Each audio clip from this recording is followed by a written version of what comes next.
I gotta get this thing going. There we go. Ladies and gentlemen, from Chasing Zero, we have Chase Stanley and Tiffany Curlow. Good morning. Hi, everybody. Well, welcome in, welcome in. This is a really special afternoon from Chasing Zero. I have Chase Stanley and Tiffany Curlow Stanley. I'm going to go out on a limb and say you two probably know each other, right? That is very true. A little bit. A little bit. Well, welcome. You are here on behalf of Chasing Zero, one of the benefactors of the Brattleboro Brewers Festival coming up on Saturday, May 31st. We're counting down the days. We can't wait to get there. By the way, tickets available at BrattleboroBrewersFestival.com. That's BrattleboroBrewersFestival.com. And as I mentioned, Chasing Zero, one of the benefactors, and telling us all about Chasing Zero is Chase Stanley and Tiffany Curlow Stanley. Let's start with you, Chase.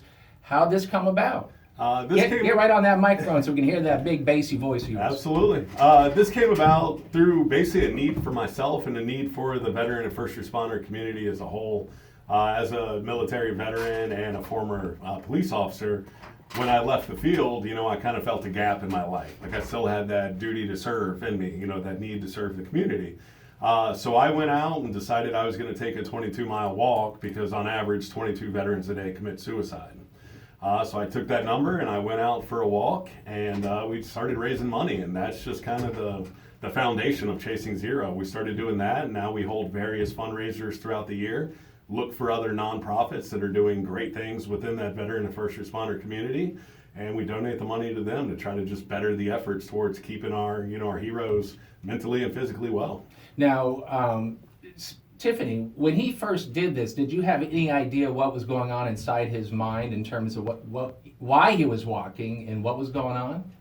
Yeah, Chase has always been really dedicated to the cause, and he had this idea. It was September 11th, and he said, I'm going to walk 22 miles, raise awareness for first responder and veteran suicide. I said, if you're going to do that, why don't you try to raise some money? And so we just did, literally the night before, put together a fundraiser through Facebook, and it blew up overnight, and we raised quite a bit of money.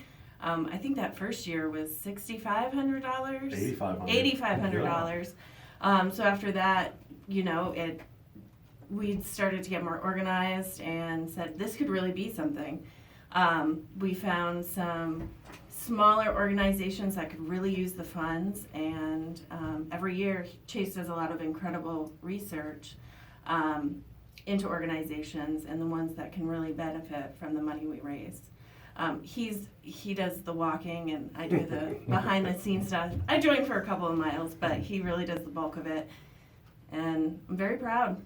And I know it's hard for you to in just 5 minutes, tell us how this all came about, but first of all, thank you for your service. You were over in Iraq, I take it, right? Yes, all right. And did this had this always been in the back of your mind, something that you wanted to do? Did it start there, or when did the initial idea come to you? I think it came after I was done with my service. During my time in the military and the time in law enforcement, that was my focus, and that's what kept me going.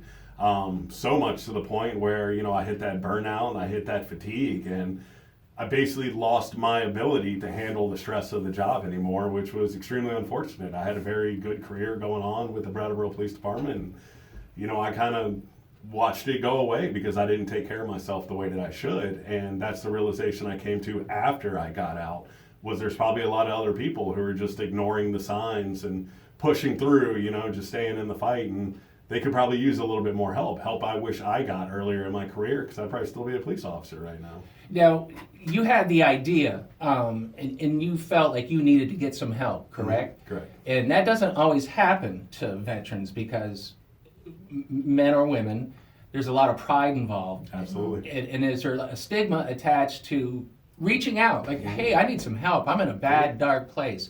Is there still that stigma attached to it, and that's why some veterans and first responders are sometimes so reluctant to find some help? Absolutely. And you look around and say, with even a smaller department like Brat PD, if you have 27 people there, and no one else is asking for help, it makes you question why you think you need help. So if no one else needs it, why do I need it?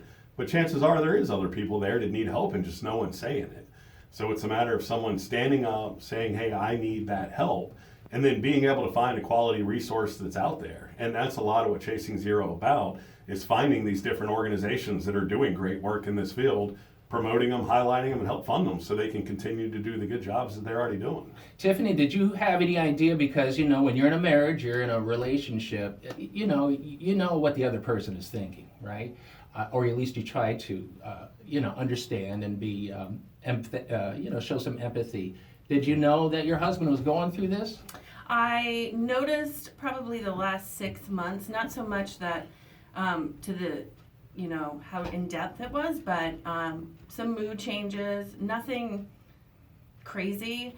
But when he told me, and was asking for my opinion, I told him he had to do what was best for him, and supported taking a mental health leave. And I think it was about 6 weeks, and after that, I was fully on board with him changing professions, because in those 6 weeks, you could see a real change. You could see a brightness, and it's not like he took 6 weeks and just said, I'm taking a break. He really looked for help and talked with other people in the field who had maybe experienced the same things. And I was really proud of, him taking that step back and taking a look. And it was the right move, 100% the right move.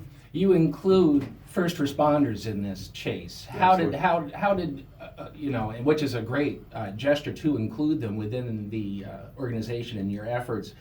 How did it come about to include first responders along with veterans?